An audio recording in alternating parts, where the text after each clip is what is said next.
আসসালামু আলাইকুম সম্মানিত ভিউয়ার্স, কেমন আছেন? আমি মোহাম্মদ জাকারিয়া, চিকিৎসক, মোটিভেশন স্পিকার। আপনাদের মাঝে স্বাস্থ্য বিষয়ে আলোচনা নিয়ে আসলাম। বন্ধুরা, বিভিন্ন সময় বিভিন্ন ধরনের আলোচনা নিয়ে আসি। আজকেও স্বাস্থ্য বিষয়ে আলোচনা। তো বন্ধুরা, আজকে আলোচনার বিষয় যে আপনি ডেঙ্গু রোগীর খাদ্য তালিকা এবং কিভাবে আপনি খাওয়াবেন। তাহলে এই ভিডিওটা প্রথম থেকে শুরু করে শেষ পর্যন্ত না টেনে শুনবো। প্রথমে একটি লাইক দিব, সাবস্ক্রাইব করবো, নোটিফিকেশন অন করবো, পেজে ফলো দিব।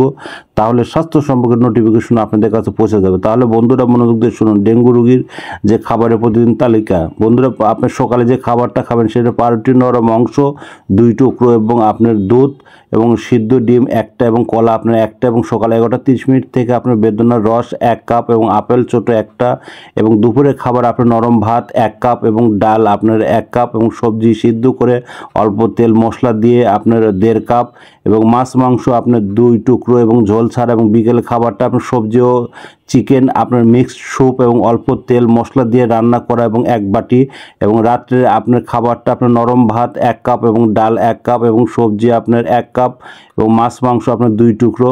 তো বন্ধুরা, এই নিয়মে কিন্তু আপনারা ডেঙ্গু রোগীদের আপনারা খাওয়াতে পারেন। আর আপনাদের খুব সমস্যা হয়ে গেলে আপনার স্বাস্থ্য কমপ্লেক্সে দেখান। আর আপনারা পরবর্তী কী রিলেটেড ভিডিও চান অবশ্যই কমেন্ট বক্সে লিখবেন। আমার এই 100 বছরের প্রতিষ্ঠান যে কোনো গোপন অসুখ বিসুখ আপনারা যোগাযোগ করবেন। তো বন্ধুরা, এতক্ষণ মনোযোগ সহকারে দেখার জন্য সবাইকে থ্যাংক ইউ, সবাইকে ধন্যবাদ।